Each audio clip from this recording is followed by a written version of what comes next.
ඉති විසාකා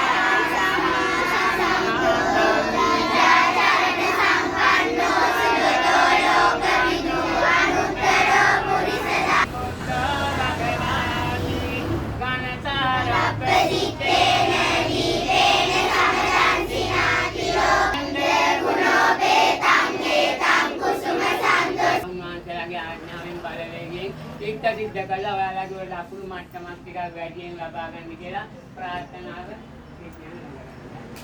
සලමුවකම් වදරන දැක දෙවන